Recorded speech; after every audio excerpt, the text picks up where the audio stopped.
Você é o tipo de pessoa que se sente inchado, com vontade de ir ao banheiro ou também com o corpo mais pesado logo após a refeição? Provavelmente você está associando isso a uma intolerância à lactose ou a glúten, algo semelhante a isso. E se eu te disser que talvez esse não seja o caso? No vídeo de hoje eu vou explicar mais sobre isso. Hey, gente! Eu sou a Thalita Carvalho, nutricionista da Longevidade.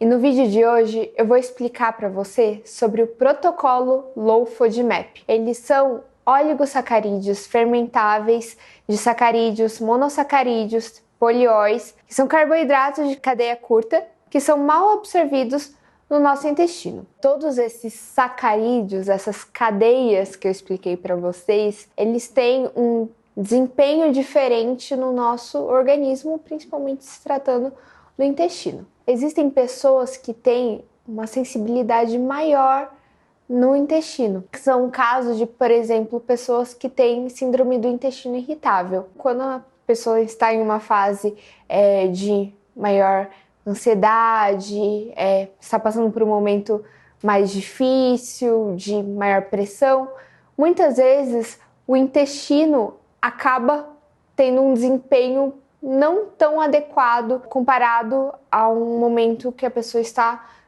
mais tranquila, mais relaxada. Quando a gente pensa no intestino não tendo um desempenho muito adequado, isso desencadeia em uma má absorção de nutrientes, por exemplo. Então, quais são as estratégias para isso? Quando a pessoa ela tem uma síndrome do intestino irritável, muitas vezes é recomendado o protocolo Low FODMAP. Por que é dado esse nome de protocolo e não dieta ou regime, como algumas pessoas preferem? Porque tem data de início, meio e fim.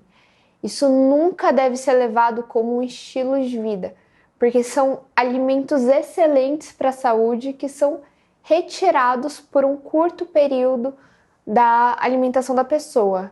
E por que esses alimentos que são tão saudáveis são retirados? Porque esses alimentos fermentam no nosso intestino. Apesar deles serem muito saudáveis, quando eles são fermentados no nosso intestino e o nosso intestino está em um momento de irritabilidade, muitas vezes irrita ainda mais a mucosa intestinal e só se agrava. É como se fosse uma bola de neve que só vai aumentando, aumentando, aumentando. E ao invés de você estar bem nutrido, muitas vezes todos esses nutrientes ou muitos desses nutrientes não são absorvidos de forma adequada. E é aí que vem toda essa estratégia do Low FODMAP.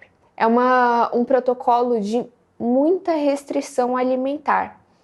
Geralmente, quando se pensa em duração dele, é questão de semanas. Então, em torno de 4, 6, no máximo 8 semanas, nada além disso. E quando eu falo de início, meio e fim, é isso.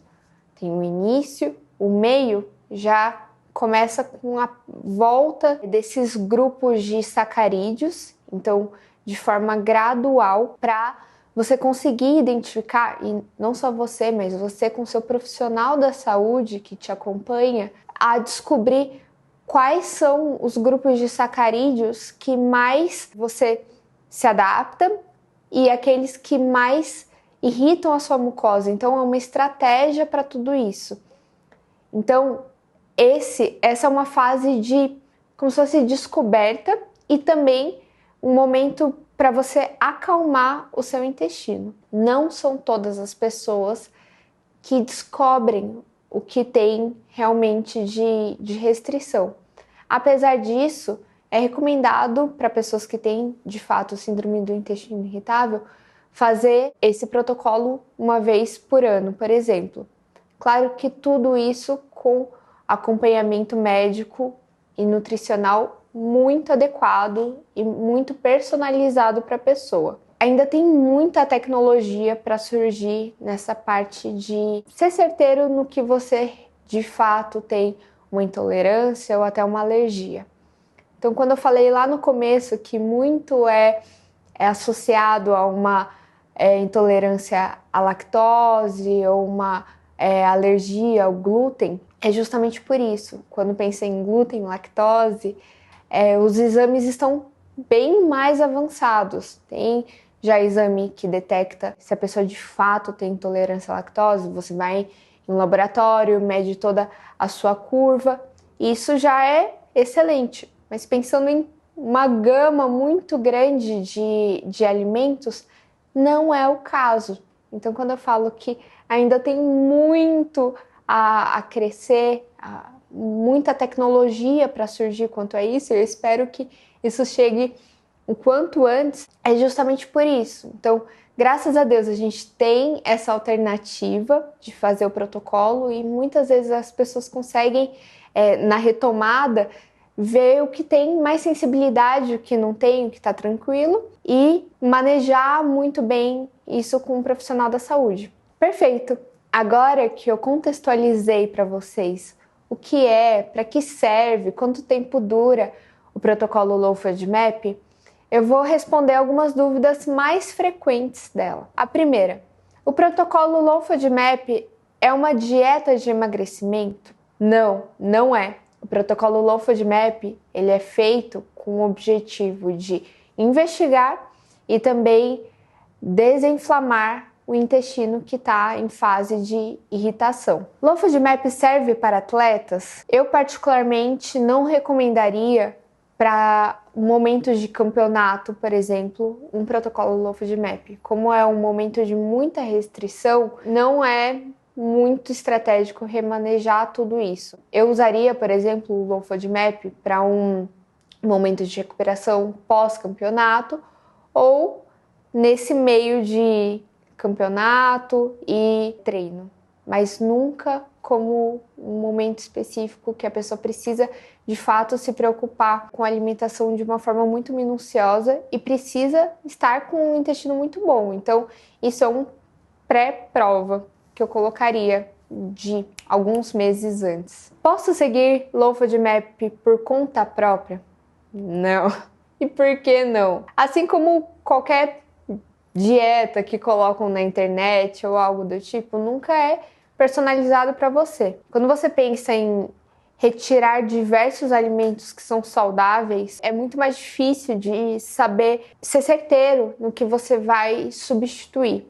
A lista de substituição é muito necessária nesse caso, é muito importante ter um acompanhamento nutricional para parte de macronutrientes, por exemplo, estar bem equilibrada e também de micronutrientes ser devidamente equilibrada com outras alternativas com os alimentos que podem ser inseridos no Low FODMAP. Existem efeitos colaterais associados ao protocolo Low FODMAP? Não. Quando a gente pensa a longo prazo, quando uma pessoa, por exemplo, retira por conta própria o leite porque acredita ter intolerância à lactose ou algo do tipo. Muitas vezes, quando ela retoma, depois de muito tempo, ela de fato vai sentir um desconforto muito grande e pode de fato desenvolver uma intolerância à lactose por conta disso. Mas como o protocolo tem um período muito curto, de aproximadamente 4, 6, no máximo 8 semanas, esse não é o caso de fato contrair alguma intolerância a algum alimento. O Low FODMAP é eficaz para todos com problemas gastrointestinais? Não necessariamente. Às vezes, apesar da pessoa ter um problema gastrointestinal, ela com o Low FODMAP não vai conseguir desvendar de uma forma muito certeira. Então, o que eu tinha falado da questão de ainda faltar tecnologia para desvendar diversos tipos de alergia ou intolerância, o Low FODMAP pode ajudar, mas não é certeiro. O que ele de fato vai fazer é ajudar a diminuir a irritação da mucosa intestinal. Durante o protocolo Low FODMAP, minha energia, meu vigor podem ser alterados? Com certeza podem ser alterados, tanto para melhor quanto para pior. Por quê? Porque isso vai depender muito da estratégia nutricional que a sua nutricionista vai te passar. Se você seguir de forma adequada, com certeza o seu humor vai ser melhor, seu vigor vai ser melhor, porque toda a parte de macronutrientes, ou seja, o balanço de carboidrato, proteína e lipídios, vai estar adequado, então isso não vai ter problema. Também, obviamente, os micronutrientes estarão balanceados. Então isso é algo a não se preocupar. Caso você esteja fazendo por conta própria, pode ser um risco muito grande, porque isso não vai estar provavelmente muito balanceado e pode alterar no seu humor, te deixando menos animado, com menos vigor, com menos força também. Pode consumir álcool durante o protocolo Low FODMAP? Não, não pode. Principalmente aqueles que fermentam, por exemplo, a cerveja.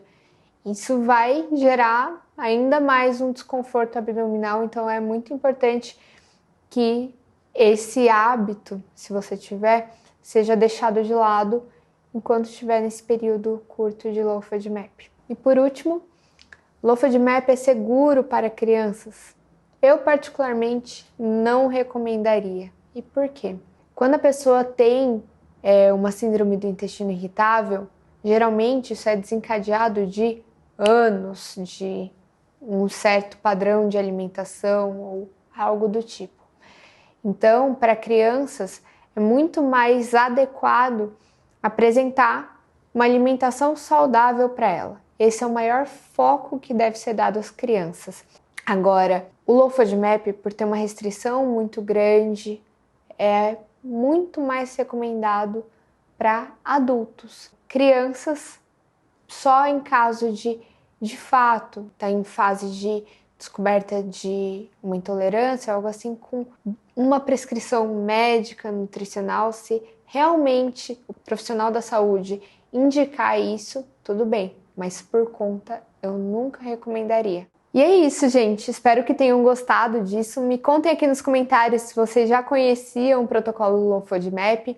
Se vocês têm mais dúvidas, coloquem aqui que eu vou ficar muito feliz em saber as dúvidas de vocês e responder também. Encontro vocês nos próximos vídeos desse canal. Beijo, beijo e até a próxima!